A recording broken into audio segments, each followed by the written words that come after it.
So yeah, Sandra Bullock needs to be reading the Christmas one that we read. And I started the sentence and then it dropped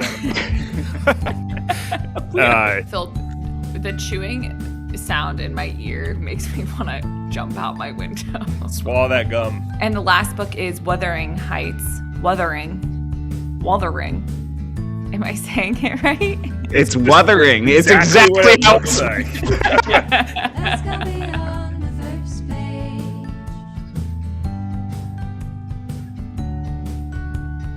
Let's go beyond the first page.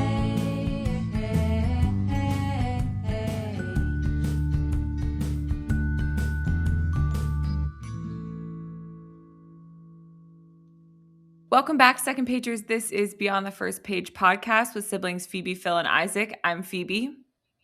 I'm Phil. I'm Isaac. And this is Club Meeting 58, Chapter 2 overview. And for Chapter 2, we are discussing books that have recently been turned into movies or are being released in 2026. And so we picked Hamnet, which was just released in November of 2025. And that book was by Maggie O'Farrell. We also picked The Odyssey by Stephen Fry, which is a retelling of The Odyssey, obviously. And a movie is coming out about that in July of this year. And the last book is Wuthering Heights. It's by Emily Bronte. And the movie for this was released Valentine's Day of 2026 with Margot Robbie and Jacob Elordi.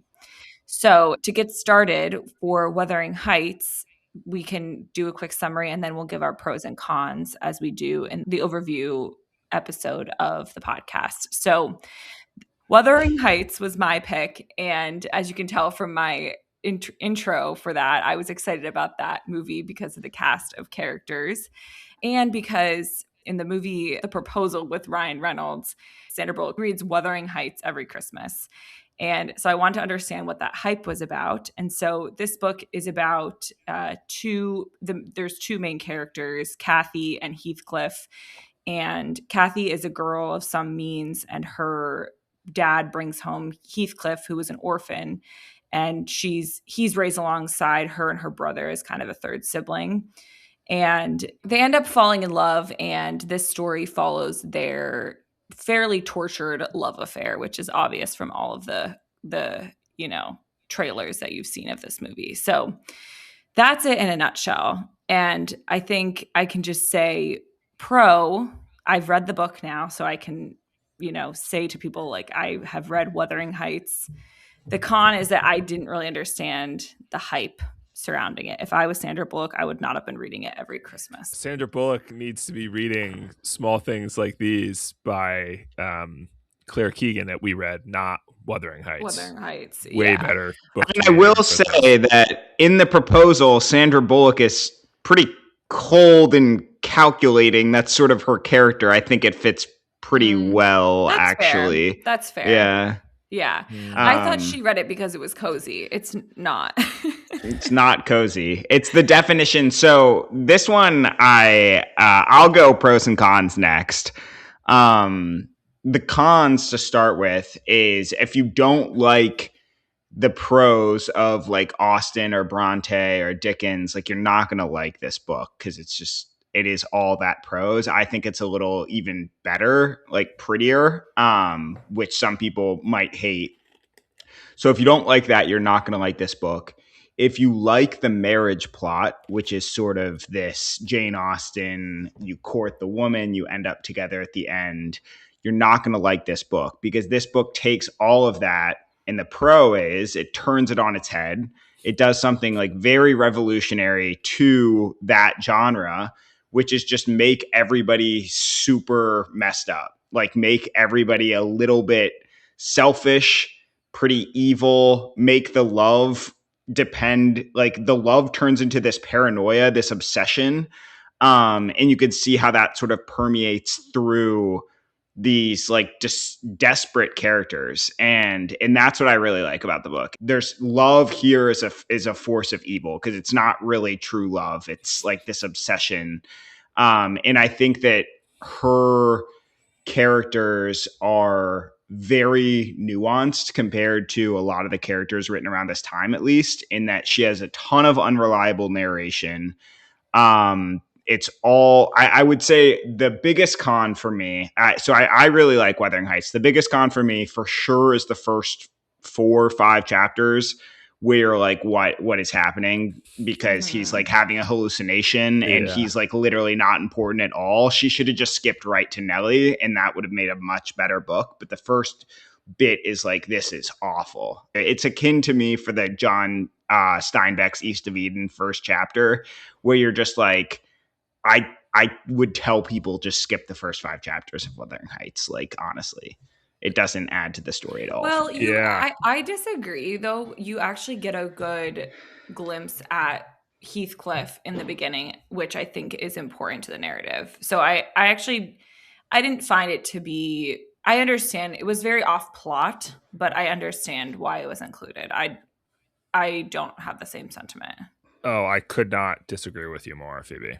I think I would potentially, this book would like maybe be a 3-star book instead of a 2-star. And that's me being, I think, kind of nice. Without the first, however long it takes to get through Lockwood's, whatever the hell it is. Whatever he's doing. Because it's not even a diatribe. It's like I would almost respect it more if it was him being like, I don't know what I would do. But literally I was so lost. And I had to look up what is going on in Wuthering Heights, because I was thinking of Beloved. And I was like, I made this mistake and I pushed through and I was more lost. I'm just going to bite the bullet and look it up. And if I would have waited like 7 minutes, I would have run into Nellie telling the story and been like, oh, okay, here's what's going on. And then I ran into it. I'm like, God, so now do I understand it because I looked it up or because it started to make more sense? I'm not sure. And I think it does become a little bit more clear. It definitely becomes a coherent narrative. Yeah. I mean, it's very like, okay, much. So she's like now telling a story about these other people. We're going back in the past. You kind of like pick up what's going on. Yeah.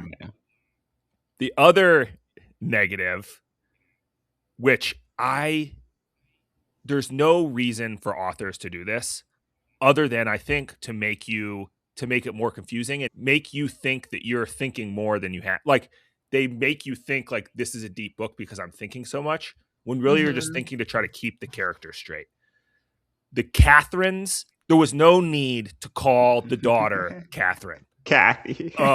Because even you told Phoebe, you gave this summary and you were calling her Kathy. That was not Kathy. It was Catherine fell in love with Heathcliff.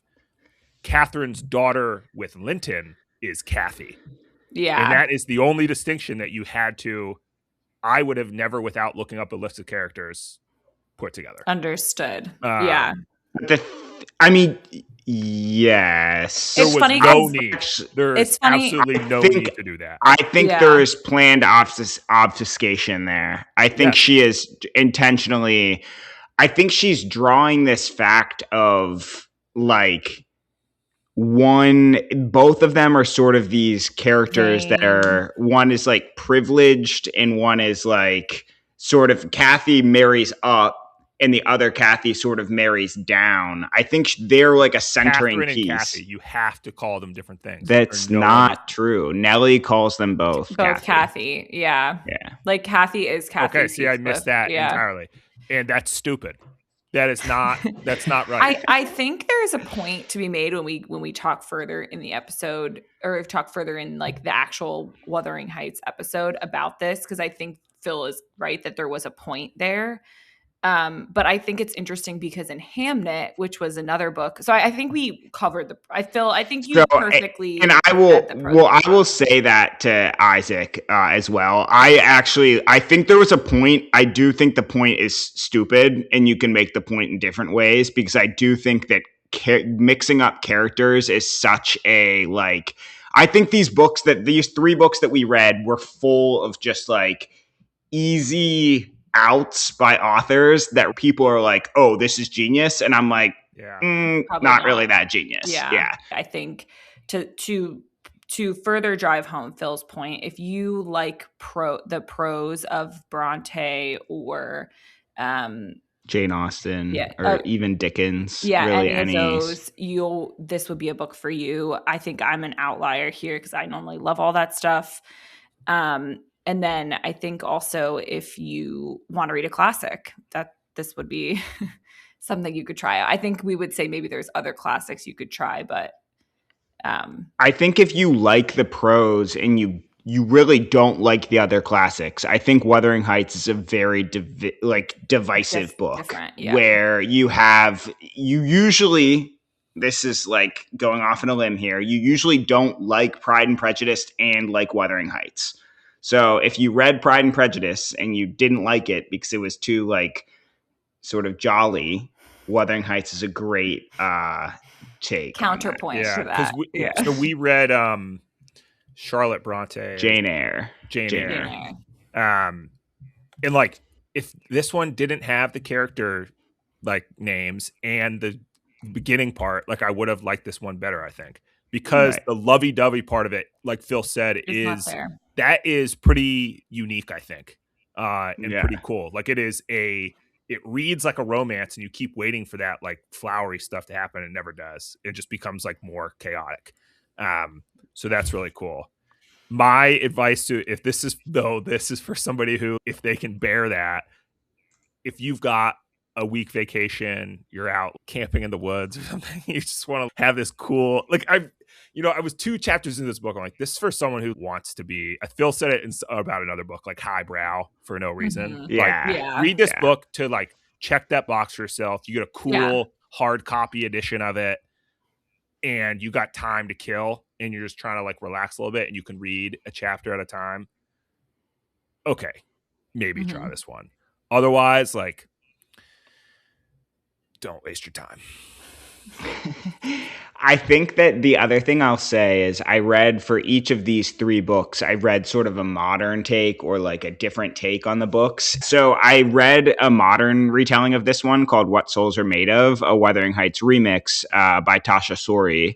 That actually, it's not really exactly the story. Instead, it covers the time that Heathcliff goes away. So it's them sort of like writing their diary entries, sort of writing to each other, but about him like in Liverpool and growing up on the streets and becoming angry.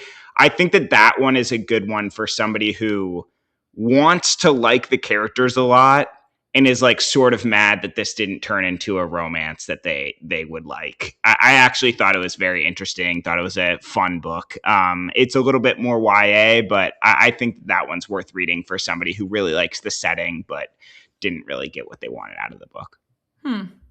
Interesting. Thanks, Phil, for sharing that. And it's interesting, Isaac, too, you mentioned the dual naming because at the end of Hamnet, which is the other book, which is the next book that we're going to talk about,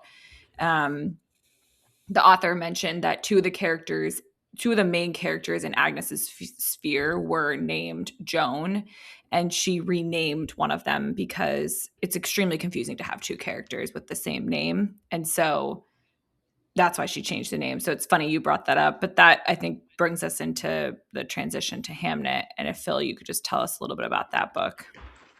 Yeah, so Hamnet is about Shakespeare's only son and his death. Actually, he died as a kid, and it follows his story and his twin Judith's as they live through the plague years, and then it also goes back to when Shakespeare met his wife. Who's commonly known as Anne Hathaway, but her name in the story is Agnes, because I believe in real life, in her father's will, he calls her Agnes. So there's sort of a lot of intermixing names. Hamnet and Hamlet apparently are the same name. So yeah, it basically covers those 2 romances, one between sort of mother and father and kids, and then the other one in sort of how the mother and father met. So that's the story. Yeah. I think this one was tricky. I'm curious. I think Isaac will share this opinion because I know he feels this way about books. I think it felt to me that there was no necessity to switch point of views and also timelines, but maybe you guys have a different take. And it almost felt like the only way to make this story even remotely interesting was to do that. And that just felt like a huge cop out to me. But that's my take on Hamnet. And I'm very curious how they're going to dramatize this movie in a way that I will say pros and cons a little bit more directly. I think con. I think Phoebe's right. There was a lot of cheap moves by the author. I actually didn't think the switching point of views was cheap move. I thought it was just annoying. I think it would be an equally interesting telling it in just a chronological narrative, starting from Shakespeare's like childhood going to when he wrote Hamlet. But cheap move here. This doesn't really spoil the book, but she never calls Shakespeare William Shakespeare. Yeah. It gets to a point where it's annoying. It's like the Glover's son, and you're just like, okay, like this was funny the first time you did it, but now we're on page 400 and like everyone knows it's Shakespeare. Like you can just call him William. So the second thing is this novel, it was sad, but it wasn't like it's gonna get awards and stuff. At least the movie, I can see the movie being very good because this is a very sad setting, and well done could be even more sad. The book was a very sad setting that was poorly done, and so it remained equally sad. Like it's a kid dying from the plague next to his twin on a bed. Like, yeah, it wasn't that sad. I can see myself in like a very well written story crying at that. Like that's a crying setting, right? I didn't really get that emotional. That is a very sad thing to happen. And she really just wrote it okay. I mean, yeah. My pros are that I do think that the story and what she did with it was very interesting because it was about a character that all of us sort of know, but none of us really know anything about. Yeah. And so that really kept the reader engaged. And the idea and the concept itself is one that, I mean, that's why they made a movie about it. Like everyone sort of wants to see this. It's a very good idea. Mm-hmm. So, Phil, let me ask you. You did a lot of groundwork for this whole chapter, and you also read Hamlet, correct? Yes. As a self-identified Shakespeare hater, you suffered through that. I did. My question is this, because I don't. Maybe I read Hamlet in high school, but I couldn't tell you anything about it. Is Hamnet a shadow story of Hamlet or no? From my research, it does not appear that way. No. I did not get that at all. Sort of like the only similarity was that they were named the same. Yeah. Because Hamlet in itself, to me, is sort of an obnoxious character. He's a little pouty. And I just like don't think that he would have made his he's not really super likable. Like he's not even the hero. I think they actually she gives her take when this week I might have to cut this out because it might ruin it. But she gives her take on what she thinks Hamlet was supposed to be for Shakespeare. Yeah. The wife does. So I think, and we can talk about that on the episode. But I agree. That's not giving anything away. Like, oh, okay. Yeah. I don't think. But I'm just gonna say, like, we can maybe dive a little bit more into this. I thought that this book left a lot to be desired because there seemed like such an opportunity to have a work of art here. Mm-hmm. Yeah. And she wrote I'm not going to say like a cheap thrill, but like a middling narrative. Yeah, I was thinking like this mid. was just, and that's the pro, right? This is a easy read book. You got a book that you need to check off for your reading goal of 2026. Check this one out. 7 hours or something I think it takes to read. It's quick. It keeps you entertained enough. I think that might be a con because you keep waiting for something cool to happen. Something to happen. But yeah, I just was like really let down by this. I had some pretty high expectations. Same. And I thought there was going to be a lot more about Shakespeare. And that was exciting for me. It is not. about Shakespeare at all. I think that one thing that I did get positive out of this book, is I gave Shakespeare, I liked him as a person more. Like, I've never, I guess, personified Shakespeare. I didn't know anything about Shakespeare. Yeah. Mhm. And so I liked him more. And so when I read Hamlet, maybe it was because I was older. Maybe I did not hate it as much as I thought. I thought that like there was some prose that I was like, You were this is trying to see very the ode impressive. to his son in it a Yeah. little bit, or I was just trying to appreciate it a little bit more and I think that perhaps I did. did. So That's a win. yes. Okay, cool. I think we got our pros and cons out there. And I think if you are curious, maybe you've seen the movie and you're curious about the book, you should read this book. Or like Phil said, if you don't know anything about Shakespeare, and this is an easy read to like somewhat familiarize yourself with what his life could have been like. yeah, Hamlet just won a Golden Globe. I would say So that like, I think it's probably at Good least movie. critics like the movie, Yeah, and good cast.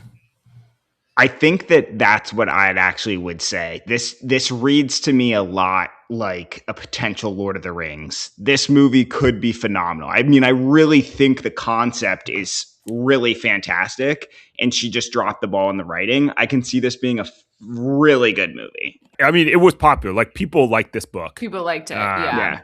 I think I think it's in the Kristen Hanna Yes. category of writing it, 100%. and we just are like, we're not gonna like bite off on that. Yeah. Yeah. I Like, think we're not gonna be for- drawn I think in. also- for whatever reason. Yeah. I think that's I- actually a great comparison. Like, if you like Kristen Hanna books, likely you will like this book. Even the narrator, I think, is like the same if you listen to it. Kristen Hanna uses that same narrator for her books. Like, that is the vibe. That's a great comparison, Isaac. I'm going to jump on that. Okay, let's get into our last one, because I think this one I felt a bit more positively about, perhaps. I'm curious to hear your guys' thoughts as well. But this was The Odyssey by Stephen Fry. And it's actually the fourth book in a collection of books that he does about Greek mythology. And Isaac, could you tell us a little bit about that book? Yeah, so this is a retelling of the Odyssey. Obviously, the original is by Homer, and it's written in a poem style with like a pretty hard to understand English translation, in my opinion. I've attempted to read it a couple times, and it's just a retelling of the Odyssey. So the Trojan War has ended. Odysseus is trying to get home to his home island of Ithaca, and the gods step in his and other Greek heroes' way because of slights that were put against them in Troy.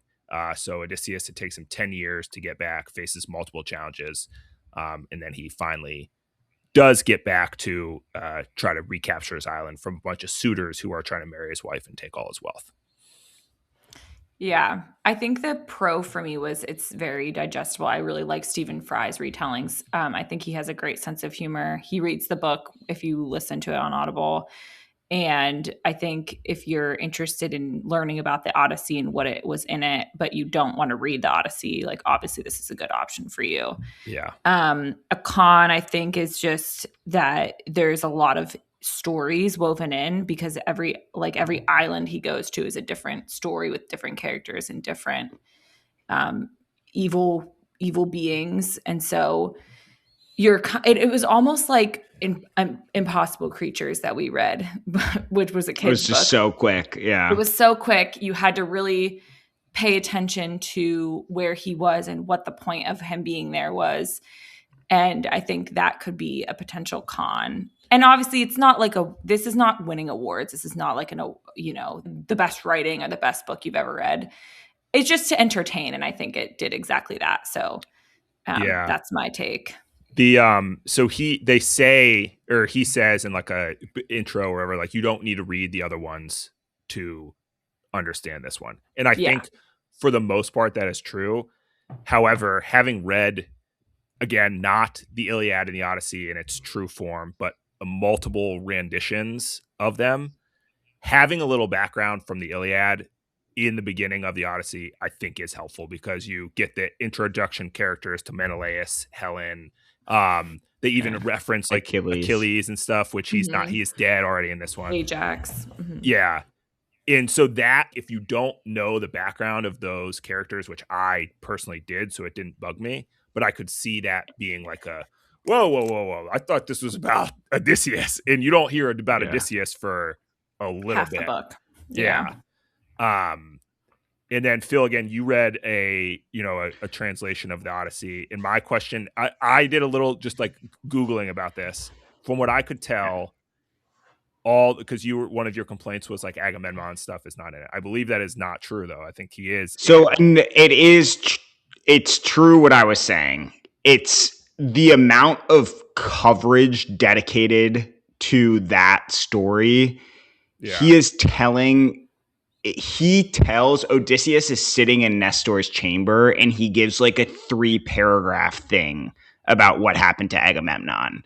Versus Stephen Fry spent about a third of the book before we got to Odysseus. And it was so confusing to me. I had so confusing, where there were so many Greek, and it was mainly because it was Greek names and there were so many of them, and they all started with A. But no, I don't know if they did, but like it just seemed like they were all sounding the same.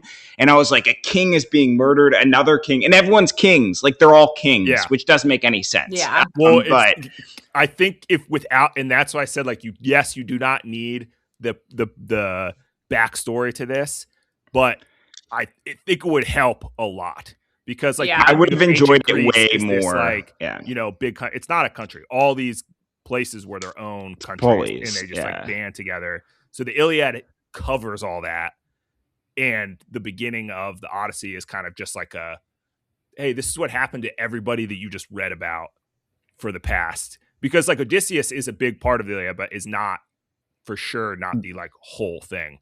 Like there are a lot of other characters that have really big roles. So I can totally see that.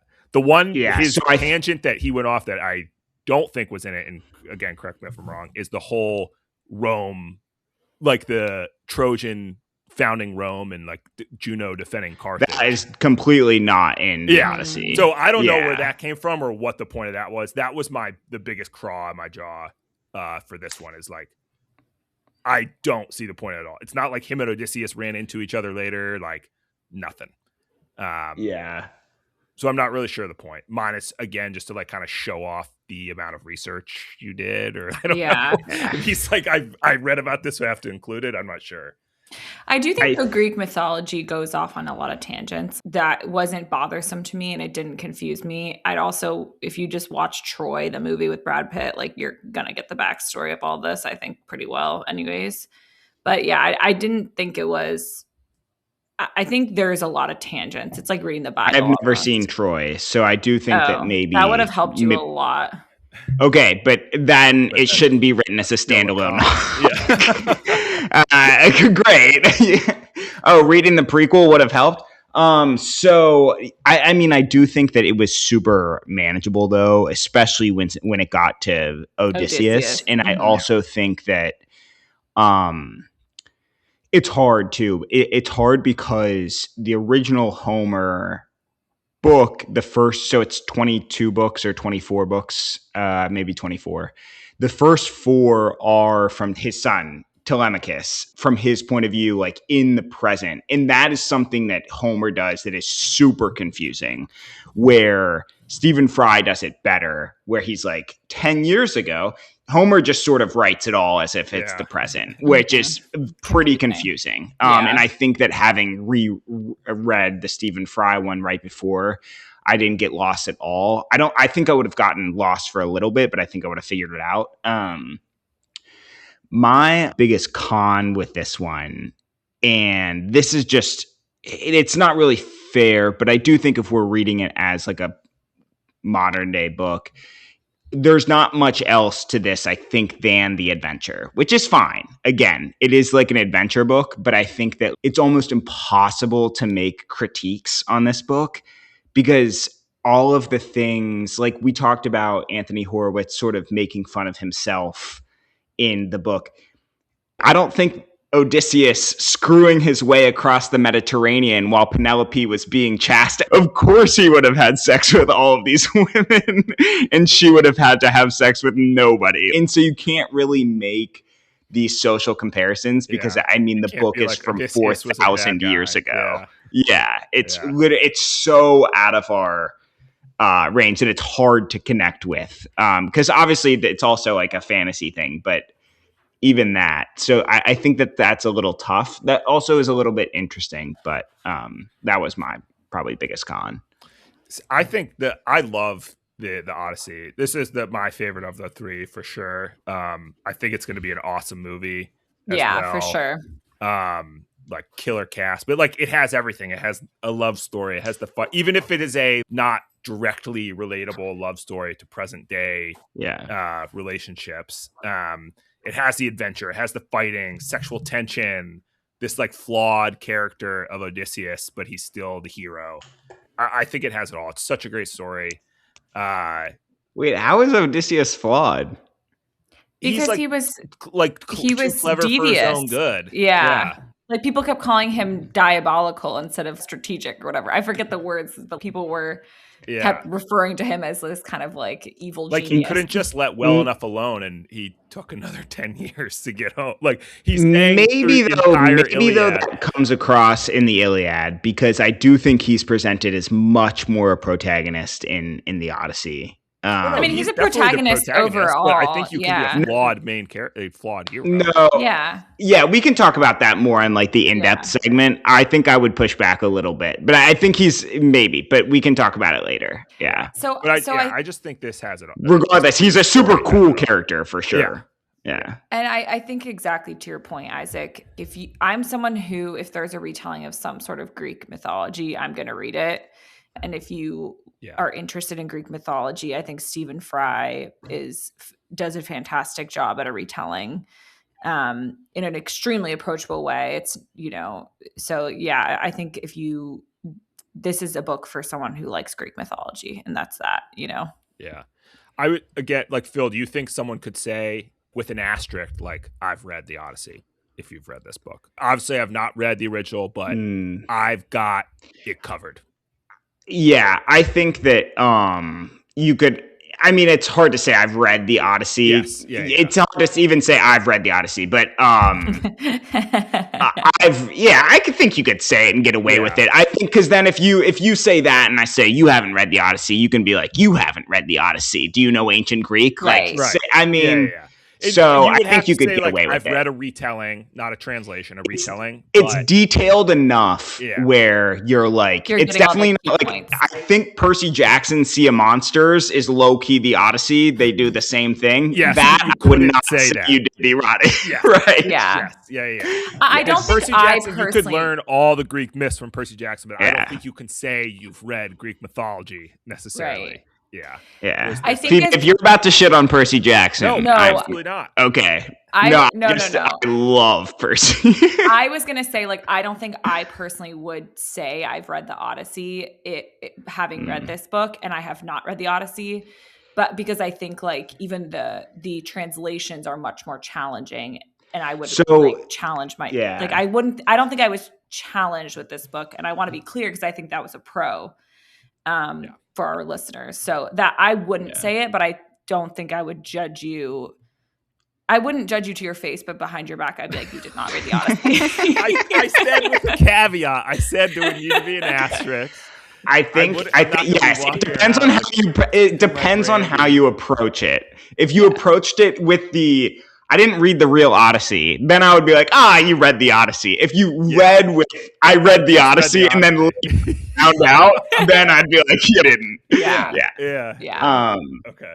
So I think my only con with this one is that the book. So Christopher Nolan, like I'm a easy like 20-year-old white dude. Love Christopher Nolan. He's my favorite. So automatically the movie is going to be awesome. But the trailer, at least, looked pretty dark. And this is an adventure tale. Homer tells this as, like, he's sort of having fun the entire time. His whole cast and crew dies, but, like, it's an adventure. And I hope that we do retain some of that adventure, because it's not like Troy. Troy is a battle. Odysseus is an adventure on the way home. And so I don't know. I am a little skeptical to how the movie's going to play out, because I think the other two clearly, at least Hamnet, will be a better movie than book. But I hope the same is true for the Odyssey. I don't know that I agree with you, but we can talk more in the episode about the adventure versus like darkness of it all. You know, I think our first chapter was, I think had some really good books. I think this chapter, we're openly admitting that we basically were like, these movies are coming out, we have not read the books, so let's do that, which I think a lot of people do and can relate to. I think we were let down a bit by the selection, but hopefully we'll enjoy the movies better. And again, none of them were too long or complicated, so easy to get through. And we're curious to hear what you guys think as well, and excited to talk with you. So this is your bi-weekly reminder to call someone that you love, tell them that you love them. Hopefully you'll read some books from chapter 2, and until we talk again, stay classy, second pagers. We'll see you later. Bye, guys. Let's go beyond.